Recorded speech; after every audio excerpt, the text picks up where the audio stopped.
Alô, sejam bem-vindos.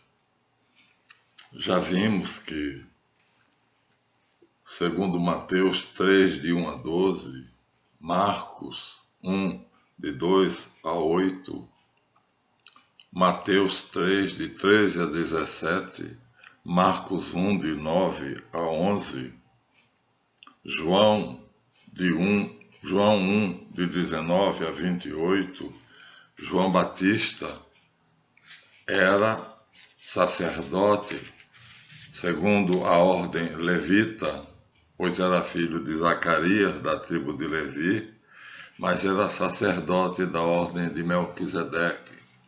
E ele batizava a todos que o procuravam. Então, vamos deixar isso bem claro. Esse vídeo será bem breve. Vou ler Lucas. No ano 15º do império de Tibério César, sendo Pôncio Pilatos governador da Judéia, Herodes tetrarca da Galiléia, Filipe seu irmão tetrarca da Itureia e da província da Traconites, e Lisânias tetrarca da Abilene, sendo pontífices Anás e Caifás, o Senhor falou a João, filho de Zacarias, no deserto. Portanto, Essênio, ou Esseu, da Sagrada Ordem de Melquisedeque, que também tinha sub-ramos, como os nazoreus, como os...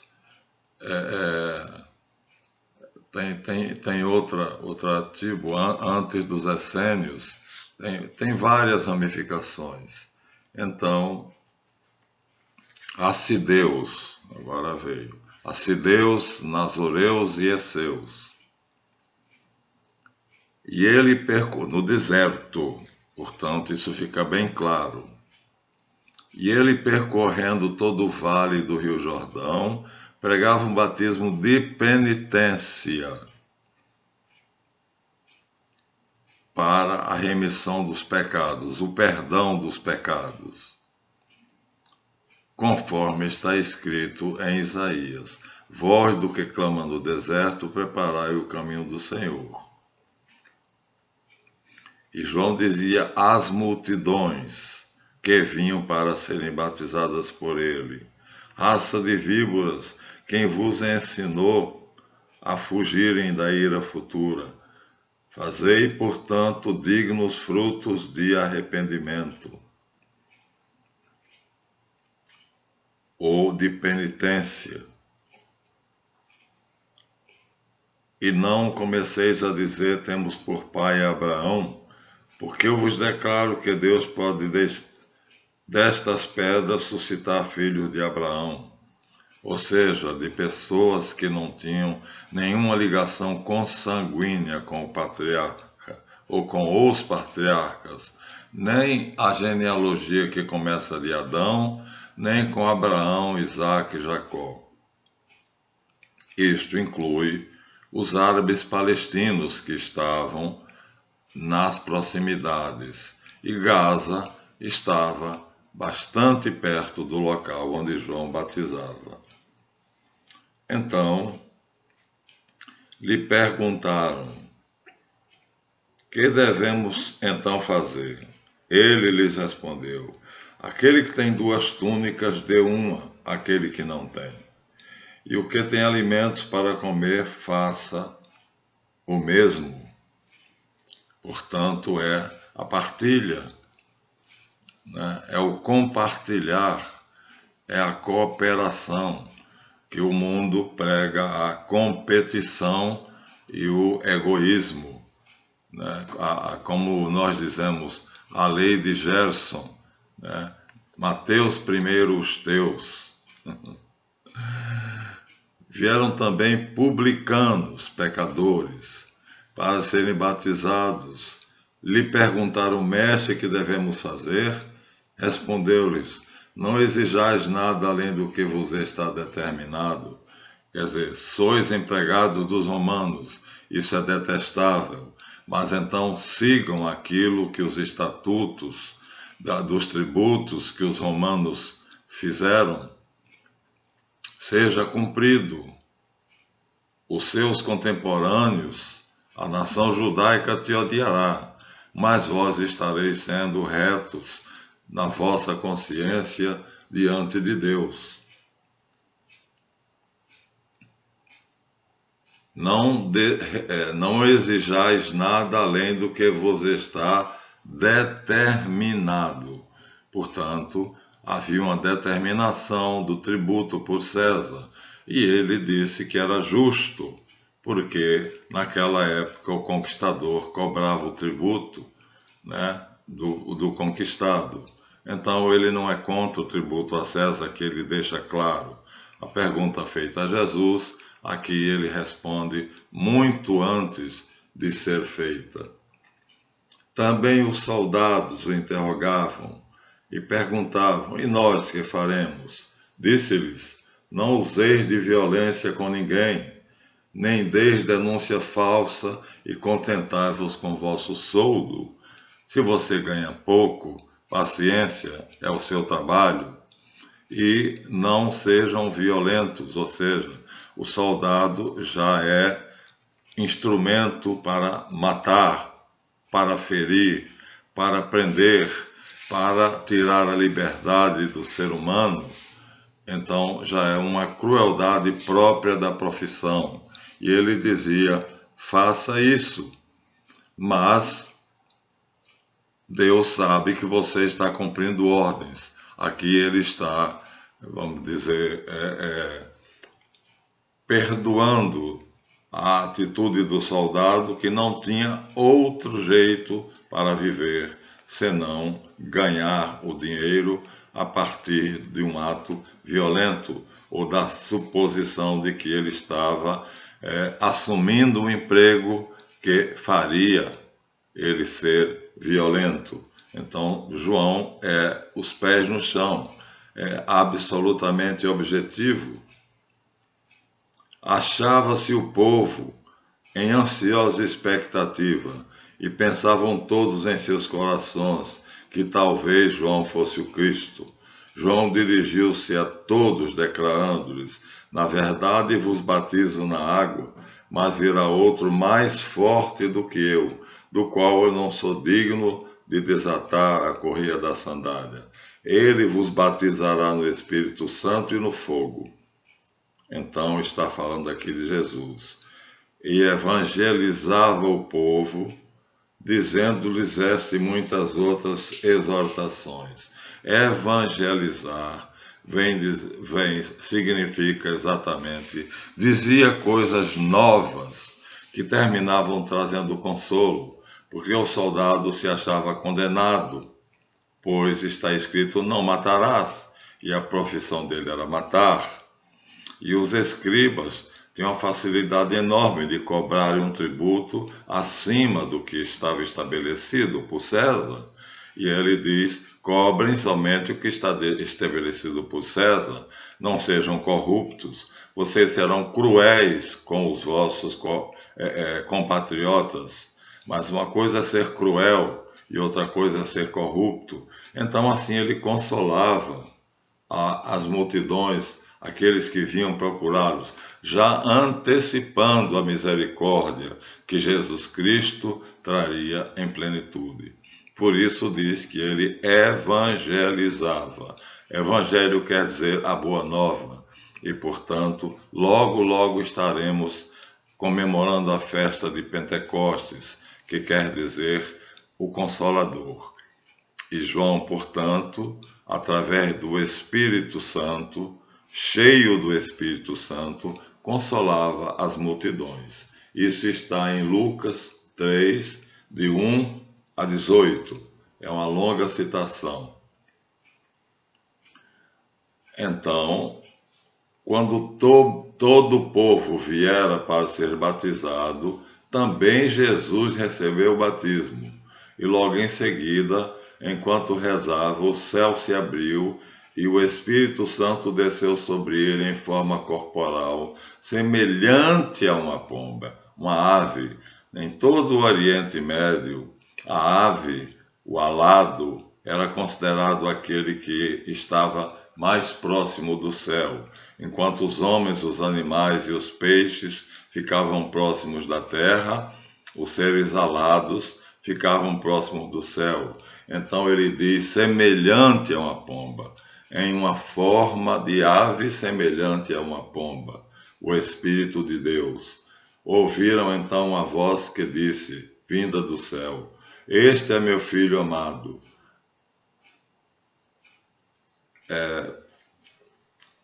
Vós sois, diz para Jesus, vós sois meu filho amado, em vós ponho as minhas complacências. Então, aqui está João começando a obra de Jesus, ou seja, evangelizando, consolando por ser próprio do Espírito Santo, o Paráclito. Eis que eu vos enviarei outro Consolador de Jesus. Não vos deixarei órfãos. E assim, João Batista passa a ser o anunciador, o precursor deste evangelho, desta boa nova, consolando o povo, portanto, derramando a graça do Espírito Santo e o consolo nos corações daqueles que eram bons e sabiam que às vezes a situação como hoje nos obriga a fazer aquilo que não deveríamos fazer. O próprio Paulo dizia: não faço o bem que quero e faço o mal que não quero. Pois bem, dentro desse contexto, nós fizemos uma pequena pesquisa na Wikipédia e de lá tiramos aqui o que é o Hamas. Então, entre os batizados por João, já disse a vocês, nomeadamente estavam um grupo que não seguiu Jesus, que se chamavam Mandeus. Esse grupo ocupa o Iraque, a Turquia e regiões adjacentes. Seguem ainda os ensinamentos de João Batista e consideram-no o Messias. Tem uma imagem, uma estátua enorme dele na sua principal igreja. Não seguiram Jesus, não foram cristãos, não admitiram que o Batista fosse substituído por Jesus, embora João dissesse claramente: ele é maior do que eu, e eu não sou digno de desatar-lhe as sandálias. Ele vai crescer e eu vou diminuir. Aquele que é da terra fala das obras da terra. Aquele que é do céu fala do que ouviu do Pai do céu.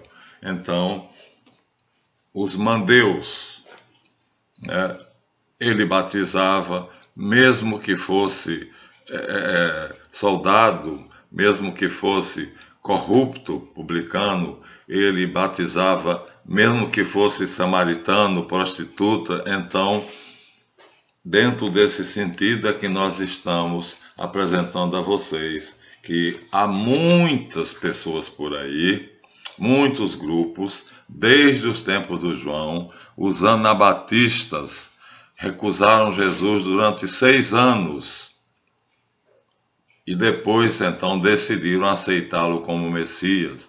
Logo, há muitos que foram batizados. E agora vocês imaginem quantos Rabi Sadeque como João batizavam, e esse batismo os tornava membros da Sagrada Ordem de Melquisedeque, e nós não temos a menor ideia de quem eram. Então, o que caracteriza a Ordem de Melquisedeque? A Tzedakah, a justiça. Tzadek em Jebuseu é equivalente ao hebraico tzedakah. E João só decidiu batizar Jesus quando Jesus disse: é necessário que se complete toda a tzedakah, ou seja, que os Sadek voltem à cena, pois eles tinham como Deus El, o pai de Jesus, enquanto João cultuava entre os essênios tanto El quanto Javé, por isso o nome dele oscila. Umas vezes é Elcanã e outras vezes é Jocanã. Então, considerando tudo isto, é que nós estamos vendo que o Estado sionista de Israel, governado pelos falsos judeus, os filhos do diabo e amantes da mentira, que tem dinheiro, um poço de dinheiro, como disse o Rabino Weiss, pois são sustentados por 1,5 trilhão, que é da fortuna pessoal de Nathaniel, Lord Nathaniel, barão de Rothschild, o qual administra o dinheiro das grandes famílias, a riqueza das famílias mais ricas do mundo, que vai à quantia impensável de 500 trilhões de dólares. Então, imagina agora um pequeno punhado de homens defendendo um país que era seu e que 86% desse país hoje pertence a essa raça maldita de víboras, como João disse e Jesus disse. Serpentes, raça de víboras, filhos do diabo, assassinos, mentirosos e amantes de toda mentira. Isso não sou eu que estou dizendo. Isso quem disse foi Jesus, está no Evangelho de Jesus Cristo. Ele se referindo aos escribas e fariseus que foram descendentes de Esdras e espiritualmente seus sucessores, e hoje são a família Rothschild, a família Rockefeller, a família Soros e o Estado sionista de Israel, especialmente. Então, esses estão condenados ao inferno, como disse Jesus. Ai de vós, escribas e fariseus hipócritas, que percorreis céus e terra para fazer um discípulo, e uma vez que o tornais vossos discípulos, vossos aprendizes, o tornais merecedor do fogo do inferno 2 vezes mais do que vós. Ou seja, vós já mereceis o inferno. E o vosso discípulo vai ser merecedor de um inferno mais pavoroso do que vós. Então, é contra esses que o Hamas está lutando. E aí classificaram o Hamas como terroristas. Vou ler algumas pequenas partes selecionadas do que é o Hamas, tirado um pequeno pedaço, são poucas folhas numeradas. Aqui parece que não está, a numeração não saiu. Quer dizer, eu numerei, mas na hora da impressão a máquina recusou, não reconheceu. Então, o que é o Hamas? Em árabe, significa literalmente zelosos, zelotes, fervor, entusiasmo, acrônimo parcial, transliterado Harakat al-Mukavamat al-Islamiyah, movimento de resistência islâmica, é um movimento islamita palestino, de orientação sunita. Eles são muçulmanos, e os muçulmanos dividem-se em xiitas e sunitas. Eles são sunitas. A diferença é simples. Uns não consideram o Alcorão completo se você não recitar, além do Alcorão, também as orações que Alá tinha dado a Maomé. Eu tenho aqui o Alcorão, vamos mostrar a vocês, e ele vai sair de circulação. Vou guardar, que comecei a guardar os livros. Então aqui está, olha, o Alcorão, tradução de Mansur Shalita. Então, são sunitas e xiitas. Uns satisfazem-se com a leitura do Alcorão, não sei qual das duas facções, e outros, além do Alcorão, têm que recitar as orações que o profeta, que eles acham que era profeta Maomé, para mim era um desequilibrado, fazia, porque Maomé era analfabeto, era guardador de camelos, E quando ele casou com uma viúva rica, vejam bem, uma viúva rica, ele subiu na classe social bruscamente e passou a usar o dinheiro da esposa para poder pregar uma religião que abandonasse os ídolos lá pelo ano 600 depois de Jesus Cristo. Então, isso era uma coisa boa, sim, porque a idolatria é condenada pela Bíblia. Mas, como ele não sabia escrever, e ele era médium espírita, ele entrava em transe. E dentro desta concepção, dentro desse estado, ele acreditava que ele era tomado pelo espírito do anjo Gabriel, um dos 7 espíritos que estão diante do trono de Deus. Tudo isso era coisa da cabeça dele. E assim, tem um quadro belíssimo, que eu não estou com os meus livros, que é o arcanjo Gabriel levando Maomé para o céu, com o nome de Burak. Você vê que aí vai aparecer as letras BRK. Essas 3 letras têm um significado especialíssimo. Elas são um arcano, porque Kabir, que é poder, poderoso, tem essas 3 letras, KBR. Então, KRB, Caribu, a mesma coisa. Querube, KRB, a mesma coisa, né? Alá é poderoso, então Alá é Kabir. Então essas 3 letras KBR, que não importa em que ordem estejam, elas escondem um arcano, um mistério, um segredo. Onde foi que alguns profetas tiveram a visão de Deus? Às margens do rio Cabar, KBR. Ezequiel especialmente, ele vivia às margens do rio Cabar.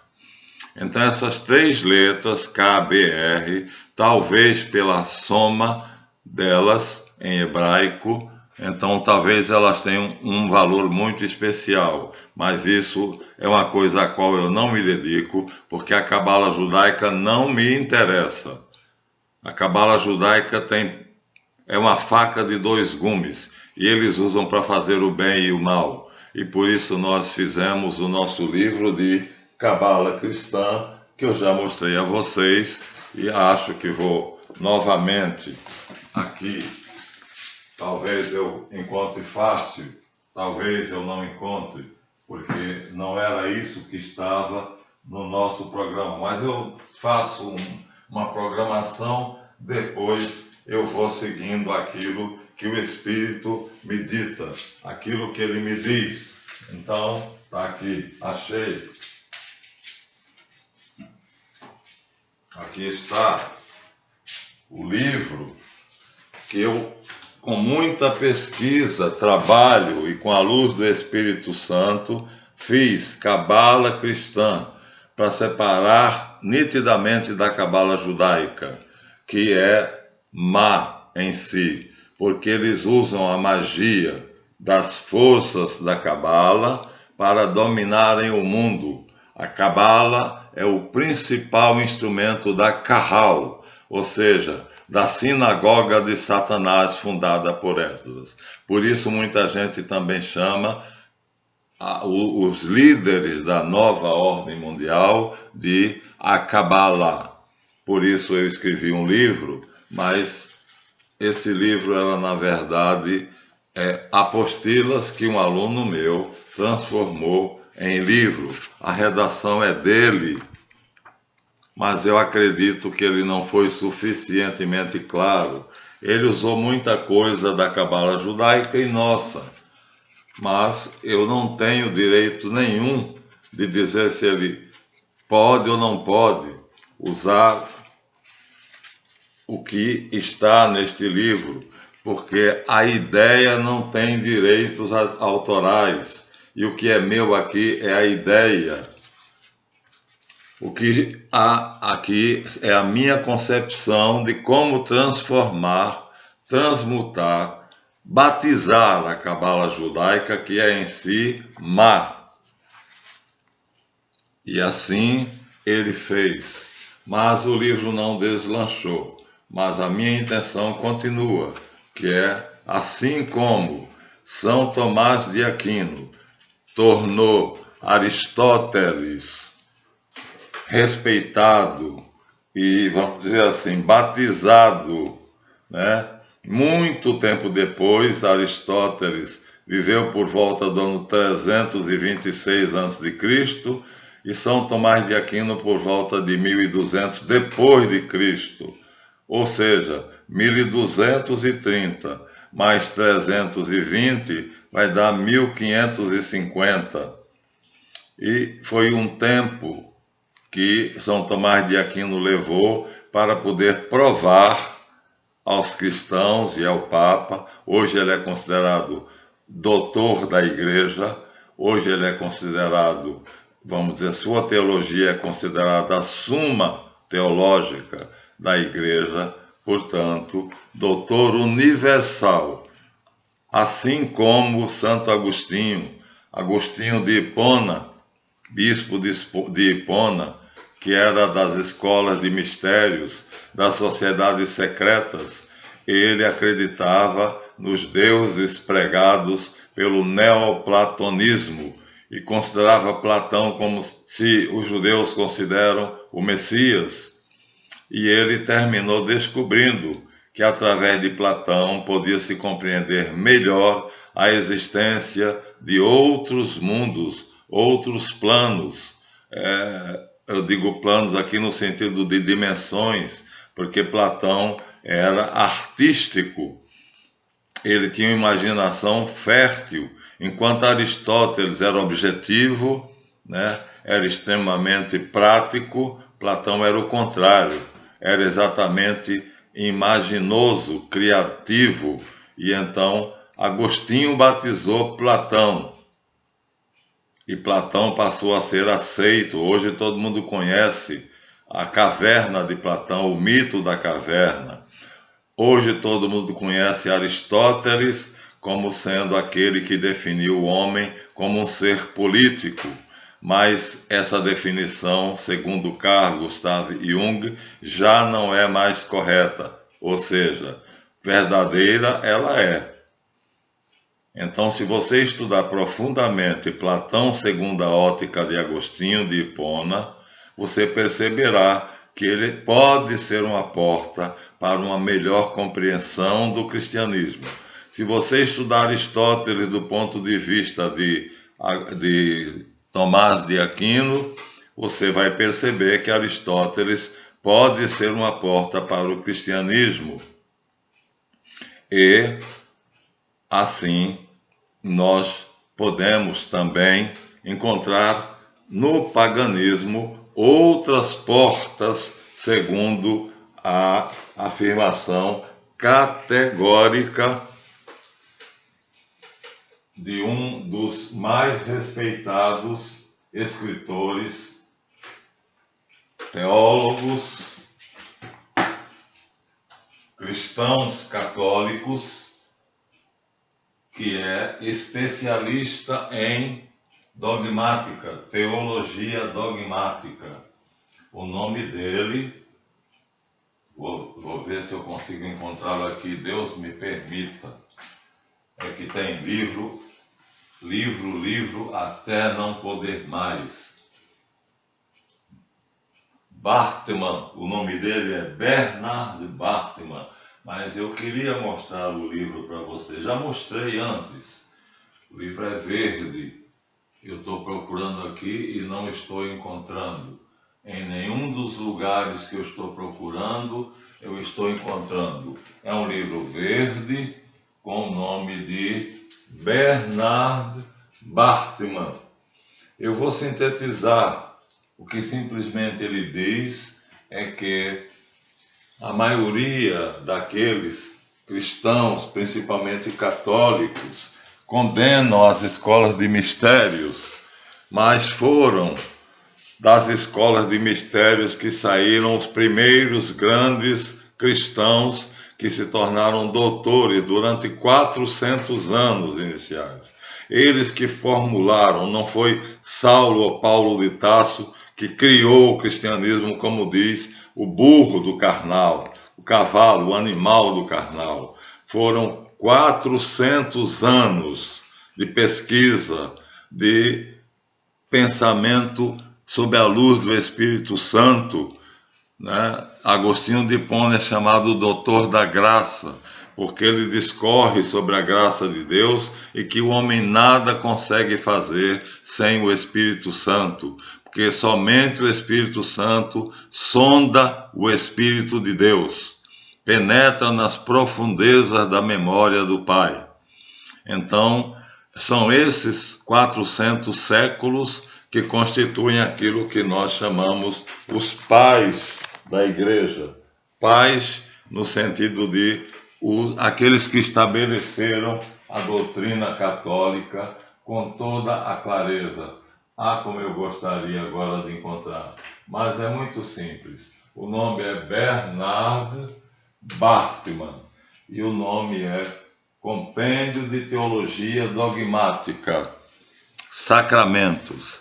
E ele diz: a Igreja Católica e os seus membros se esquecem que foi das escolas de mistério que saíram os primeiros grandes mestres, doutores, que formularam, que formataram o cristianismo que depois nós passamos a praticar. Não foi Saulo de Tarso, como os idiotas aí, principalmente o carnal, mas há muitos que dizem isso. Constantino fundou o cristianismo no Concílio de Nicéia, mas Constantino é 300 anos, 312, 315 anos depois de Jesus Cristo. Então, Saulo são 60 anos depois de Cristo. Então, é Saulo ou Constantino? Você vê como é que a mentira tem pernas curtas. Como é que se pode atribuir? O fundador do cristianismo não foi Jesus. Ele disse palavras soltas. Ele nem mesmo tinha uma noção de que fundaria uma igreja. Olha que absurdo. Ele não sabia que ia fundar uma igreja. Já li isto em autoridades em exegese, principalmente num chamado Civita. Ele é da família do Vitor Civita, Chivarese, Vitor Chivarese, um nome semelhante. Então ele diz absurdos, que Jesus não tinha a menor noção de que ia acabar sendo crucificado. E esse homem é considerado pela PUC doutor em teologia e cristão e mestre do curso de teologia dos cristãos. Então, o que é que acontece? Nós estamos cercados de mentira e de mentirosos. Então, movimento de resistência islâmica, sunita e não xiita, já dissemos, Maomé, então terminando, era um médium espírita de incorporação, e ele incorporava algo que ele achava que era o arcanjo Gabriel. Eu disse, o quadro é belíssimo, o Burak, B-R-K, as 3 letras que tem um arcano, que encerram um arcano. São as mesmas letras de Caribu, K-R-B. Não importa em que ordem, né? O K, o R e o B, no hebraico, eu não sei gematria, mas acontece que deve ter, nem me interessa, porque as ciências da cabala judaica, elas levam ao mal, à maldade, a um tipo de magia negra, com a intenção de dominar as situações e assim assenhorear-se dos outros, dominar. E assim é que a elite mundial global se chama a cabala, muitos chamam a cabala. Pois bem, Maomé entrava em transe e, por ser analfabeto, ele tinha um servo, escriba, que escrevia tudo o que ele dizia quando estava em transe. E o que ele dizia, o servo escrevia. E o servo era judeu, conhecedor profundo da Bíblia. Por isso há uma tremenda semelhança entre o Alcorão e o judaísmo, entre o islamismo e o judaísmo. Tanto os judeus buscavam assenhorear-se, apoderar-se da terra, materialmente considerava donos do planeta Terra, chegaram a isso, quanto os muçulmanos. Hoje, com o governo Bush, eu digo hoje porque recentemente, eles decidiram, os senhores da guerra decidiram eliminar a concorrência dos muçulmanos, destruindo a cultura, a riqueza e a fama dos muçulmanos chamados terroristas. O Hamas é um grupo muçulmano, mas infelizmente ele obedece a Maomé, que quando falava não sabia, estava adormecido. Ele era um médium espírita incorporado e ele achava que o espírito incorporante era São Gabriel, o Burak, que o levou para o céu num quadro belíssimo, feito com detalhes de uma minúcia preciosa, levando-o para o céu. E quem, na verdade, escreveu o Alcorão, portanto, não foi Maomé, foi Ali, que era o nome de um judeu que habitava entre as tribos berberes, ou quer na cidade de Medina ou de Meca, e que Maomé contratou como secretário, porque ele, sendo analfabeto, não poderia fazer aquilo que ele queria fazer, que era escrever o Alcorão. E Vitor Chalita, o tradutor, ainda fala aqui sobre a grandeza do Alcorão. Ora, eu respeito a liberdade religiosa de cada um. Se ele acha que isso é ser grande, eu entrar em transe, ficar dormindo e depois neste sono, durante este sono, eu falo e um judeu com o nome de Ali, que não era o verdadeiro nome dele, porque os judeus mudam de nome para esconder suas origens, o nome de Marx era Moses Mordecai, né? O nome dos Rothschild era Moses Amschel Bauer, né? E assim por diante. O nome de Theodor Herzl era Benjamin Zev.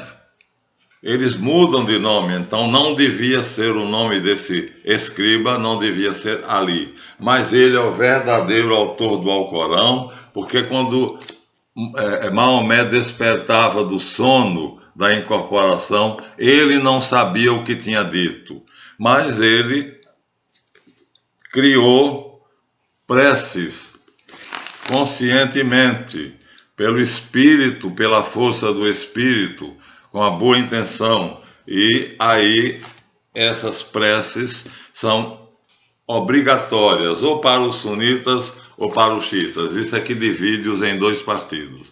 Um partido acha que o Alcorão sem as preces de Maomé não está completo. E lê o Alcorão, cumpre o Alcorão, mas tem que recitar as preces de Maomé. Então não sei se são os sunitas ou se são os xiitas. Isso cria uma divisão entre as duas facções muçulmanas. Então aqui nós começamos dizendo que o Hamas são sunitas. E aí eles são o braço armado das brigadas Is ad-Din al-Qassam. Ou seja, eles decidiram que se João Batista teve a cabeça cortada, se Jesus foi crucificado, nós não podemos de modo nenhum ser tão pacíficos como João era, somente falando. Jesus não falou apenas, além de chamar Caifás, Anás, os escribas e os fariseus de filhos do diabo, de serpentes, de mentirosos, assassinos e amantes da mentira. Ele também tirou as cordas que amarravam a cintura dele e deu uma surra nos vendilhões do templo, que será o próximo assunto da nossa sinopse evangélica. A expulsão dos vendilhões do templo. E o que é que o Hamas quer? Uma coisa semelhante: expulsar os falsos judeus, cázaros, caucasianos, que na Revolução Francesa tiveram, pela força do dinheiro, convenceram a Assembleia dos Estados Gerais de Tours a declarar que eles eram judeus. A palavra judeu ela é ambígua, ela tanto significa a raça judaica, o povo judeu, quanto significa o prosélito do judaísmo, ou seja, aquele que aceitou a religião judaica.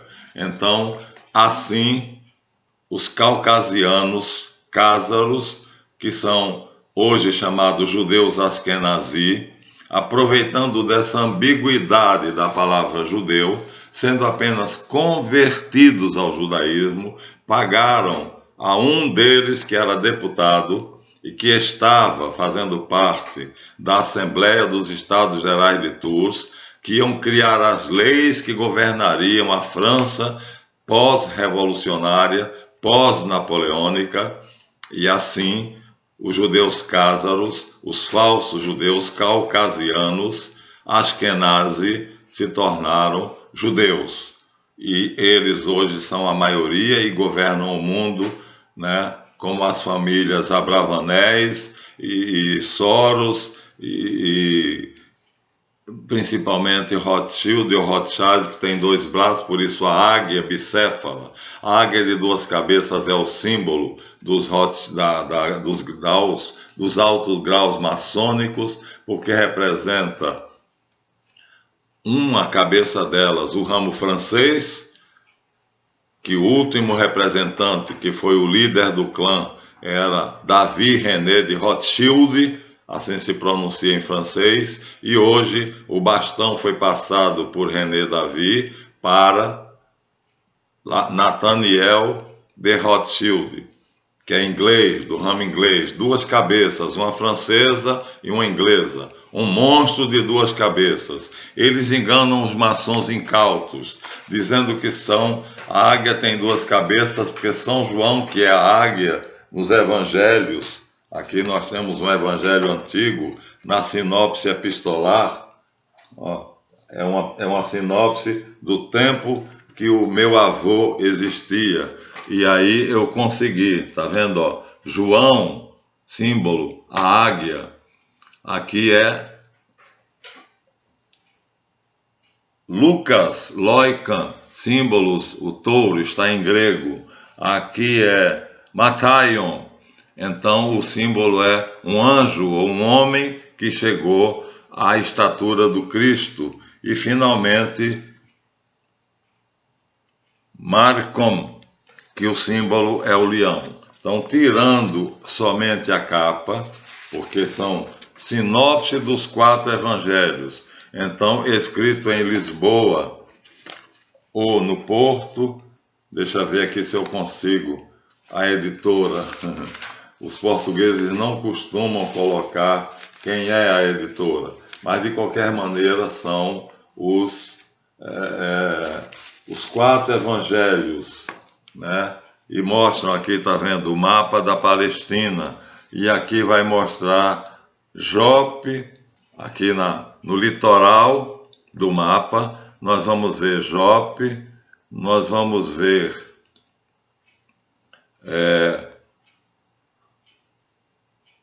Azoto, Ascalon, e aqui, bem claramente, aproximar bastante de vocês, Gaza. Os habitantes de Gaza iam ao Jordão para serem batizados. Portanto, com toda a probabilidade, o Jordão está aqui no meio do mapa, cortando a Palestina toda. E então, pode ser, mas eu não tenho dúvidas de que os habitantes de Gaza daquela época, na verdade, são os predecessores. Eu, no próximo vídeo, vou dizer a vocês porque tenho tanta certeza.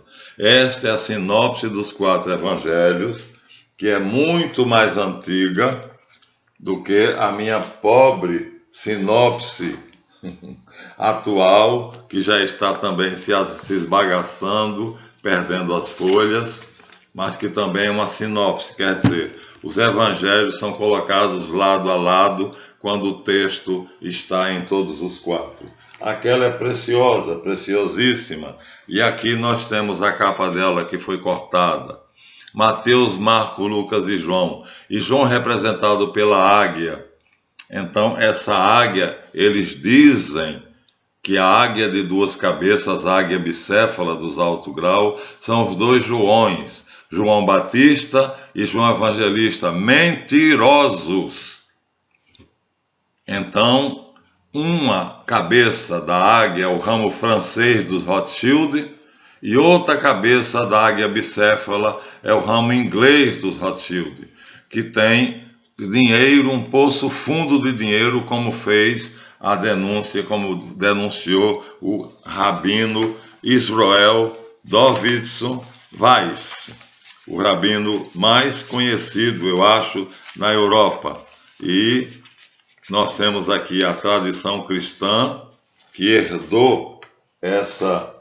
aqui, ó, João Paulo II, quando veio ao Brasil, no aterro do Flamengo, olha aqui, ó, é exatamente a águia que está sendo vista desse lado, mas tem 4 faces, 2 na frente e 2 atrás, e portanto são os 4 evangelistas, é a mesma coisa que tem aqui, os 4, e é a mesma coisa que tem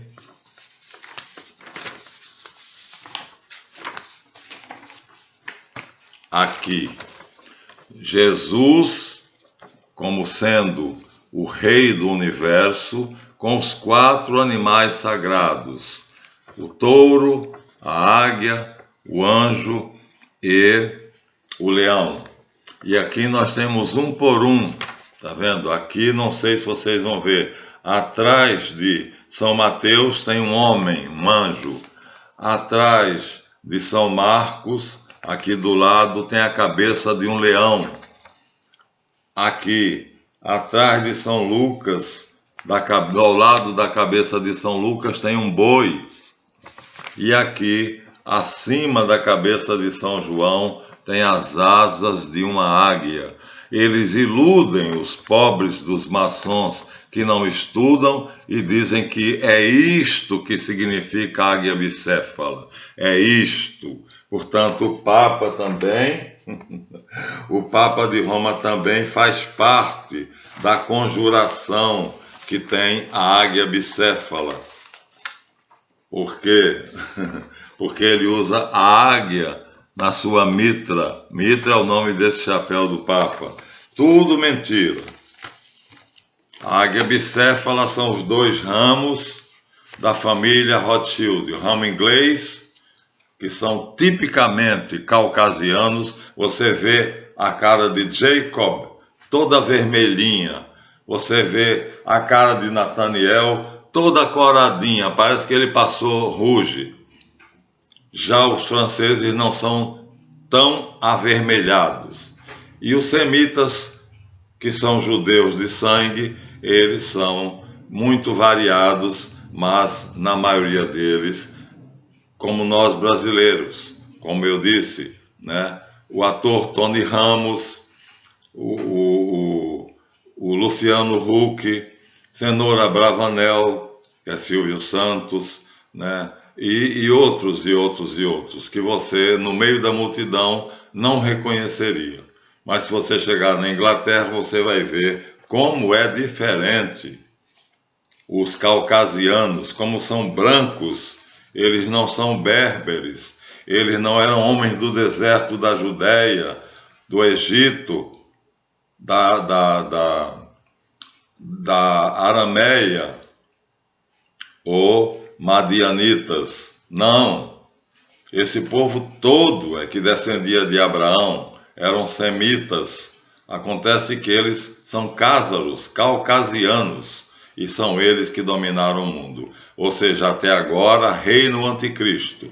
E a profecia de João Batista que o machado está posto à raiz da árvore e vai cortar, e toda árvore má que não der bons frutos será lançada ao fogo. Até agora não vemos a menor condição de se cumprir. Então, nesse ponto, me parece que João Batista não foi bom profeta.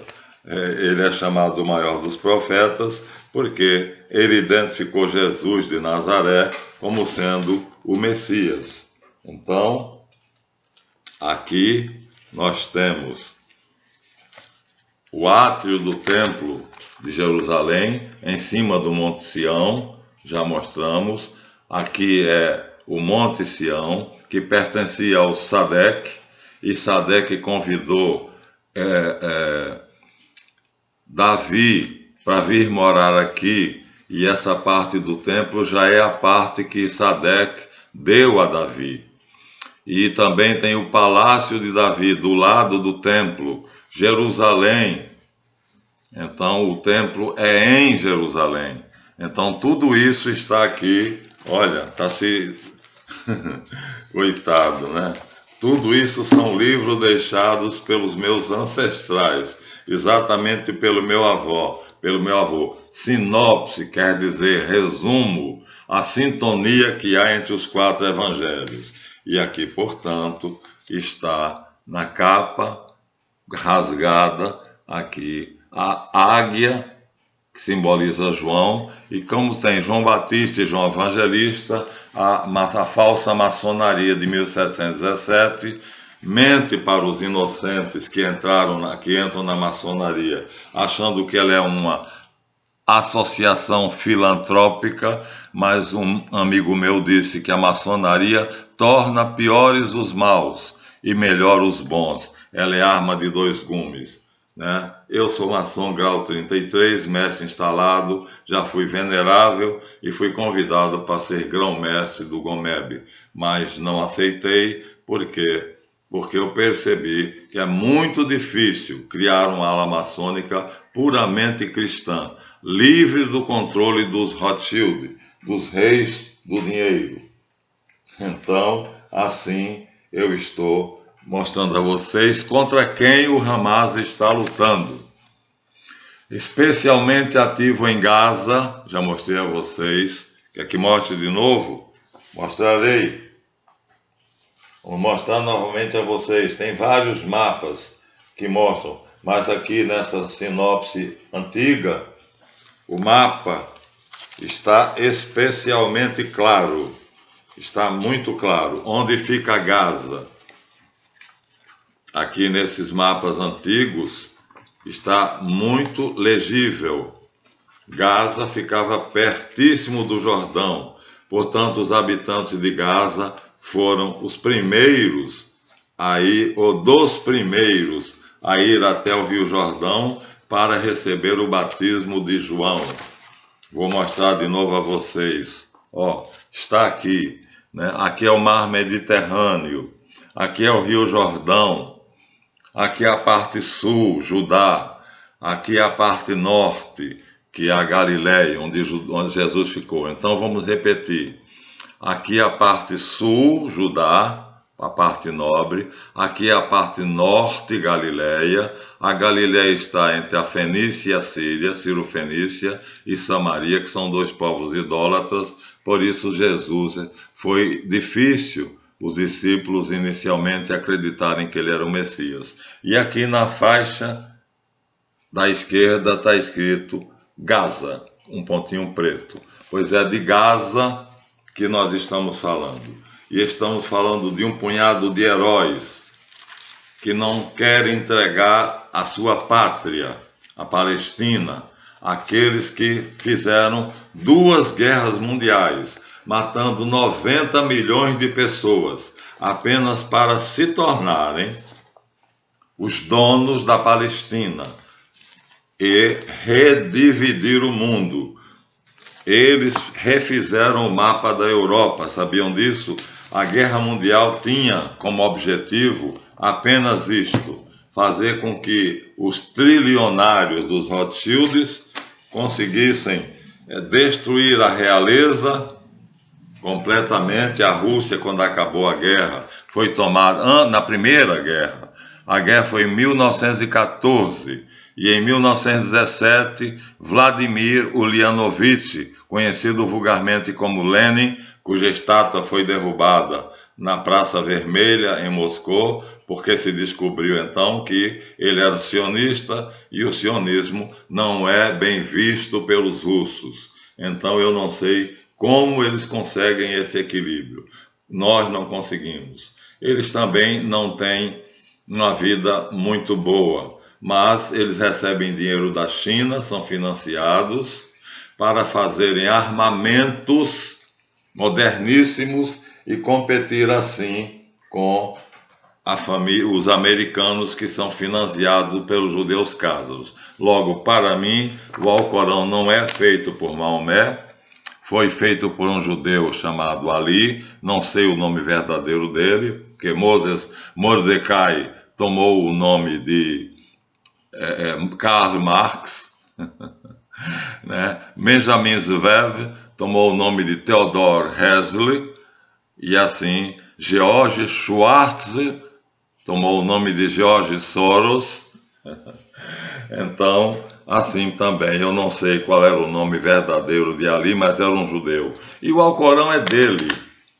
Maomé ficava em estado de auto-hipnose, completamente inconsciente. Ele não sabia depois o que tinha dito. Depois é que ele ia ler o que ele disse. E como o judeu, que era seu secretário e escriba, sabia disso, escrevia o que queria. Portanto, o monoteísmo muçulmano tem muitas semelhanças com o monoteísmo judaico. E aí aceitam os cristãos,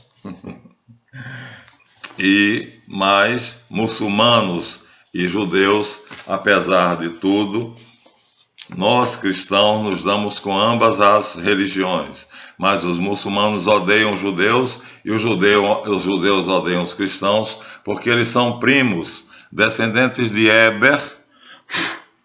Da palavra Eber veio Harbi, que quer dizer árabe, e veio Abiru, que quer dizer hebreu. Então, tanto os descendentes de Abraão, o hebreu, quanto os descendentes de Ismael e de Esaú, né, são primos. Harbi é árabe e Habiru é hebreu, ou Abiru. Então, não importa se eles são muçulmanos, e agora são considerados terroristas. Então, especialmente ativo em Gaza, o mais importante movimento islamista da Palestina, o seu lema é: Alá é nosso objetivo, o profeta Maomé, nosso modelo, o Corão, nossa Constituição, coitados, feito por um judeu que tinha o falso nome de Ali. A Jihad é o nosso caminho, a Guerra Santa, que Josué fez para tomar a Palestina lá em 1200, e que depois o Theodor Herzl foi o mentor, mas quem fez a guerra, eles movimentaram a Inglaterra, que foi quem deflagrou a Primeira Guerra Mundial em 1914, para quê? Para conquistar o Império Turcomano, que era o dono da Palestina na época, desmembrar a Palestina e dá-la de presente a quem? A Lord Rothschild, o Barão de Rothschild. Nós temos um documento chamado Declaração Balfour, onde é dito escandalosamente que a Inglaterra vê com simpatia, Sua Majestade Britânica vê com simpatia as aspirações sionistas a um Estado sionista. Portanto, foi feita uma guerra dividida em dois tempos. Primeiro tempo de 1417 de 1914 a 1918, e em 1917, aproveitando-se da fragilidade do czar, que estava exausto pelos gastos da guerra e que pediu dinheiro emprestado aos banqueiros suíços, os Warburg, o banqueiro Schiff, chamado Rei Schiff, Kuhn e Loeb, todos judeus, e foi negado, e a Lenin foi dado todo o dinheiro que ele quis. E ele, com esse dinheiro, ele montou brigadas que assassinaram a família Romanov. É assim que eles agem, assassinos e mentirosos. Não era Lenin, era Vladimir Ulyanovich, Vladimir Ilyanov, ou Ilyanovich. Então, nome falso, mentiroso. George Soros, mentiroso. O nome é George Schwartz. Karl Marx, mentiroso. O nome é Moses Mordecai. Moses Bauer. Na verdade, era o verdadeiro nome de Rothschild. E assim eles vão mudando de nome e a lista seria imensa se nós tivéssemos o trabalho de ver o que é que eles fazem com a mentira, com o assassinato, assim agindo como Jesus disse, filhos do diabo que é o pai da mentira e assassinos. Assassinaram Kennedy, assassinaram Lincoln, assassinaram recentemente Gaddafi, assassinaram recentemente Saddam Hussein e quase que assassinaram Al-Assad. É que a Rússia interferiu. Então, mas como eles estão enganados, veja só, se não for cristão, dificilmente, mas mesmo os cristãos estão sendo mentirosos. Então, que lema! Alá é o nosso objetivo. Alá é El. Aí está tudo certo. El, Ilu, Ilá, o Alá. É o nosso objetivo, chegar à salvação através de Alá. Mas lá cada um que morre na guerra recebe uma dúzia de mulheres virgens. O profeta Maomé é o nosso modelo. Comia criancinhas. As esposas dele, depois que morreu a viúva, ele só casava com meninas de 12 a 13 anos. Então, hoje ele seria considerado, como é que se chama? Pedófilo. Seria condenado por pedofilia. O Corão é a nossa Constituição, coitados. O Corão, né, que foi feito, né, por um judeu, na verdade, não foi feito por Maomé. Não é, portanto, autenticamente árabe. A Jihad, a Guerra Santa, é o nosso caminho, assim como foi há muitas, veja como há semelhanças, assim como foi de Josué, né? A Guerra Santa, a Jihad, Josué decidiu extirpar todos os povos da Palestina, né? Aí você vai encontrar a lista completa no livro do Êxodo e no livro de Moisés.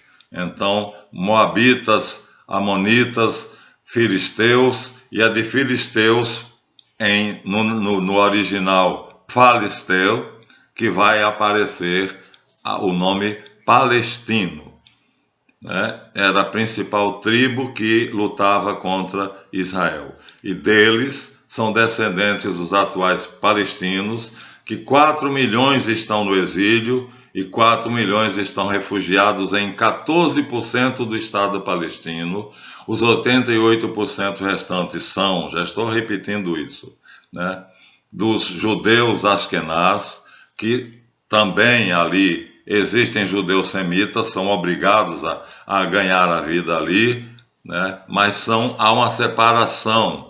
O Estado sionista de Israel considera privilegiado o caucasiano, ou seja, o askenaz, e o judeu sefaradita é considerado menor. Jack Bernstein fez uma denúncia num livro e por isso foi assassinado. Ele, sendo caucasiano, portanto sionista, revoltou-se quando soube a mentira e o assassinato que era usado pelos sionistas, escreveu um livro, História de um Repórter Americano na Israel racista, marxista, sionista.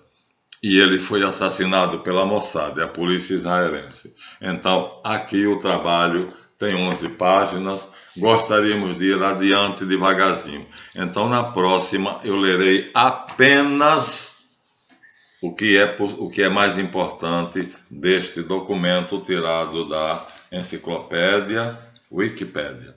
Mas, coitados, como eles estão errados, né? O Alcorão é a nossa Constituição. Meu Deus, o Alcorão foi feito por um judeu disfarçado que Maomé não podia nem imaginar que era, porque ele usava o nome de Ali. Agora, o Deus Alá é verdadeiro, é El, Eli, Elê, Eloá, Elohim. Então, daí veio Alá. Mas o resto, a Jihad, a Guerra Santa, nós cristãos não temos Guerra Santa, tivemos as cruzadas, infelizmente. Muito obrigado. Então, o vídeo já está bastante longo, 1 hora. Muito obrigado, deem o seu like. É uma revisão aqui, para mostrar a vocês mais uma vez como o mundo está de braços cruzados diante de um assassinato cruel.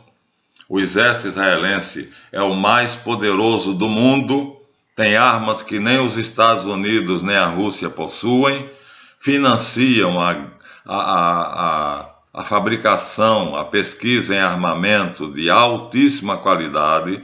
É o único estado, Jerusalém, e Tel Aviv, que tem o teto de aço, mísseis balísticos que são antimísseis e assim por diante. Então é uma covardia, um punhado de palestinos com fuzis e rifles da época do meu avô e mísseis que só conseguem atingir da faixa de Gaza, Jerusalém, não conseguem ir adiante, e assim essa disparidade faz com que seja não uma guerra, mas um genocídio. 86% dos caucasianos, falsos judeus, cázaros, que são Ashkenazi, contra 14% de palestinos, onde estão incluídos o Hamas. A Constituição, o decreto, a resolução 181 da ONU diz que os judeus só podiam ter posse sobre 26% da Palestina.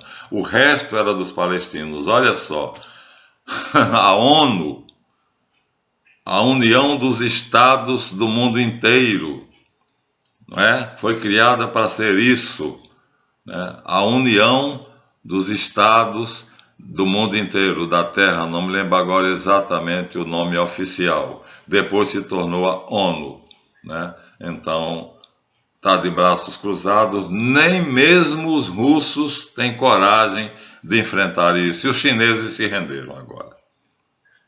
Então, não sei como vai ser. A peste, a fome e a guerra nos espera. E o Hamas está aí, está se lixando para morrer. Porque quem não morrer na guerra Israel-Palestina, nas colinas de Golã e na faixa de Gaza, morrerá de peste ou de fome. Nosso destino não é muito diferente, porque o Brasil não se rendeu. Continua cristão, protestantes ou católicos, mas na sua maioria cristão. 70% ou 80% do Brasil é cristão. E mundialmente é a maior religião, numericamente falando, cristãos. Chegam a mais da metade da população mundial, que é de 8 bilhões de habitantes. Eles são 3 bilhões e 200 milhões. Quer dizer, eles não, nós somos 3 bilhões e 200 milhões. Então, 8 milhões, 3 era 7. Eu estou dizendo que era mais da metade quando era contado como 7 bilhões, mas já são 8. E ainda não temos o censo de se os cristãos diminuíram ou aumentaram. O fato é que está havendo uma perseguição cruel aos cristãos lá. Então, Muito obrigado. Até o próximo vídeo. Eu fiz uma revisão, mostrei que o Alcorão é uma farsa. Não sei se os muçulmanos mandaram me matar por causa disso, porque eles não permitem que ninguém diga nada contra Maomé, nem contra o Alcorão, mas o verdadeiro autor do Alcorão, como eu disse, não é Maomé. Maomé não era profeta coisa nenhuma, foi financiado pelos judeus que moravam, então, Meca e Medina. Moisés começou em Meca, foi expulso, ele fugiu para Medina, e os judeus comerciantes, principalmente de ouro, de pedras preciosas de Medina, trouxeram ele com um poderoso exército e submeteram Meca, que se tornou a capital oficial do islamismo. Foi assim que aconteceu. Então Maomé chegou ao poder através da Guerra Santa, a Jihad, financiada pelos comerciantes judeus estabelecidos em Medina, lá pelo ano 630. Então veja, quanta mentira, quanto engodo, quanto engano. E aí Maomé decreta a Jihad, a conquista do mundo, que é o objetivo da conjuração patriarcal monoteísta. Isso todo mundo sabe, acho que agora vocês já sabem, mas ainda falarei sobre isso um pouquinho. Então, até a próxima. Mais um vídeo do Guia dos Perplexos, da série Decifrando a Bíblia. Até a próxima. Obrigado.